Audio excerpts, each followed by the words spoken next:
Assalamualaikum warahmatullahi wabarakatuh.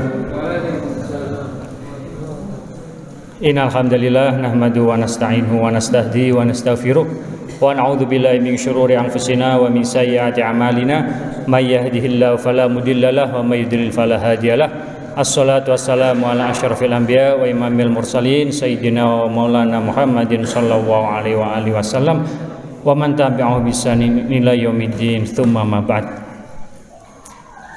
Alhamdulillah, puji dan syukur senantiasa kita panjatkan kepada Allah Subhanahu wa taala atas berbagai macam karunia, kenikmatan, dan juga di antara berbagai nikmatnya adalah nikmat kita dapat menjalankan puasa Ramadan. Semoga kita dapat menjalankannya sampai akhir bulan dan juga Allah taala panjangkan umur kita dan mendapati Ramadan di tahun-tahun berikutnya. Amin Allahumma amin. Bapak-bapak dan ibu-ibu jamaah sholat isya dan tarawih yang dirahmati Allah Subhanahu wa taala, saya ingin sedikit berbagi kisah. Jadi ada seorang tabi'in, namanya ini Urwah ibnu Udzainah. Mungkin banyak yang nggak pernah dengar Urwah ibnu Udzainah. Jadi pakai alif, Udzainah bukan Udzainah, Udzainah. Beliau salah satu perawi di dalam kitab Al-Muwatta dan juga alim masyhur di zamannya ketika itu, yang dimana terkenal dengan salah satu syairnya. Beliau mengatakan, laqad alimtu wa mal israfu laisa min khuluqi. Saya sungguh sangat yakin bahwasannya sifat boros itu bukanlah dari sifat pribadiku. Analladzi huwa rizqi sayatini, dan sesungguhnya yang ia menjadikan bagian daripada rezekiku, dia akan datang kepadaku. As'a ilaihi faya'nini tatallubuhu. Saya terus mencarinya, akan tetapi di dalam pencarian itu malah mendatangkan kepenatan. Walau jalastu atani la yu'annini, dan andaikan saja aku ini duduk, maka rezeki tersebut akan datang sendiri kepadaku. Nah, kisah Urwah ibnu Udzainah ini suatu saat ini ditimpa musibah. Beliau memiliki hutang dan pergilah dari daerahnya, pergi ke daerah Syam, di daerah Irak yang ketika itu ada seorang khalifah. Pergi berkilo-kilometer, akhirnya datang ke khalifah dan meminta kepada khalifah itu bantuan untuk dibayarkan hutangnya. Jadi beliau ini memiliki hutang dan meminta kepada khalifah untuk ditunaikan hutangnya tersebut. Kemudian khalifah tersebut mengatakan, wahai Urwah ibnu Udzainah, bukankah kamu yang mengatakan syair tersebut? Akhirnya dibacakan syair tersebut. Iya wahai khalifah, mungkin saya telah lupa terhadap syair tersebut dan akhirnya melalaikan kepada saya dikarenakan hutang yang saya miliki. Ya, akhirnya Urwah ibnu Udzainah ini pulang lagi ke rumahnya, menempuh jarak yang juga jauh tanpa mendapatkan apa-apa daripada khalifah. Di malam harinya khalifah ini terfikir-fikir di dalam benaknya apa yang telah diucapkannya, dan menyesal dia telah mengucapkan hal tersebut terhadap Urwah ibnu Udzainah. Keesokan harinya sang khalifah ini meminta kepada salah satu pelayannya dikasih uang 1000 dinar untuk segera dikasih ke Urwah ibnu Udzainah. Akhirnya pelayan tersebut datang langsung menyampaikan uang sebanyak 1000 dinar. Itu 1000 dinar kalau dirupiahin berapa, Bapak? Miliaran itu. Saya lihat tahun 2021 itu Januari harganya itu hampir menyentuh 4 juta. 1 dinar itu ya. 3,9 juta. Mungkin sekarang di angka 4 jutaan. Kalikan 1000 hampir sekitar 4 miliar. Nah, Bapak kalau misalnya dikasih uang 4 miliar ini, sebagian ada yang bingung, sebagian ada yang langsung beli rumah, sebagian lagi mungkin asal jangan nikah lagi ya. Jadi dapat uang ya kurang lebih 4 miliar dikasih oleh seorang khalifah. Terus Urwah bin Udzainah ini mengatakan kepada pelayan tersebut, lihatlah bagaimana rezeki tersebut, ya, bahwasanya ketika dikejar sejauh seletih apapun, sebanyak jam yang kita kerjakan, itu tidak akan mengurangi rezeki yang kita dapati, yang telah Allah Ta'ala tentukan. Banyak ini bapak-bapak, ibu-ibu, kalau kita perhatikan dalam kehidupan ini, mungkin dikarenakan juga media. Semakin, jadi kita itu terbiasa, terlatih untuk banyak bekerja supaya untuk mendapatkan harta. Bahkan di Cina itu ada istilah 999 kalau nggak salah. Jadi kerjanya itu dari jam 9 sampai jam 9 malam minimum. Bahkan di sana itu prestasi seorang pegawai itu ditentukan dari jam ngelemburnya. Semakin banyak dia ngelemburnya, semakin pegawai tersebut menjadi seorang pegawai yang berprestasi. Bahkan setiap bulan nanti diumumkan di sebuah perusahaan, misalnya si fulan ini telah bekerja sekian jam. Jadi yang ditonjolkannya itu jamnya. Di Jepang kurang apa lagi itu, bapak-bapak?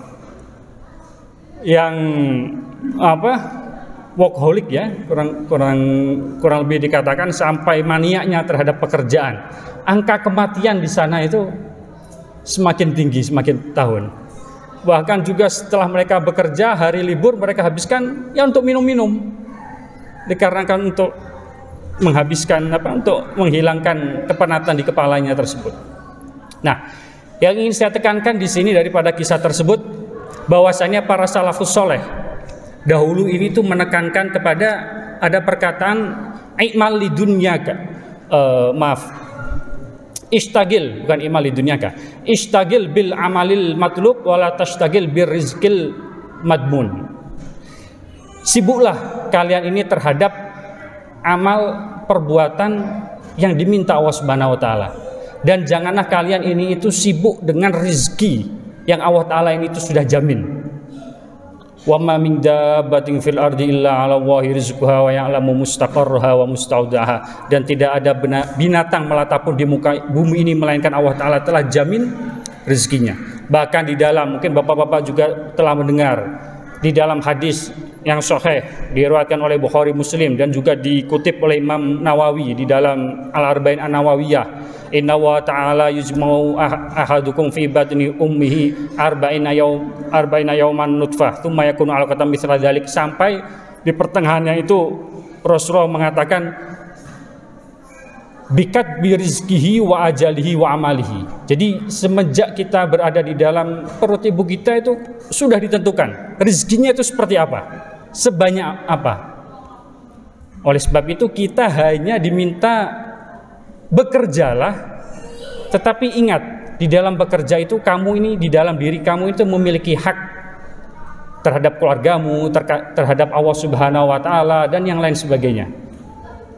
Nah, bapak-bapak dan ibu-ibu yang dirahmati Allah Subhanahu wa taala, di dalam amal perbuatan ini yang tidak kalah pentingnya itu jangan kita hanya memfokuskan terhadap amal secara fisik saja. Nah, ini juga yang harus kita perhatikan. Banyak orang sibuk dengan, mohon maaf, misalnya baca Quran, bagus, baca Quran, sholat qiyamul lail, puasa Senin Kamis, yang lain sebagainya. Akan tetapi banyak yang lupa. Yang paling inti daripada itu adalah amal yang berkaitan dengan hati. Amal yang berkaitan dengan hati.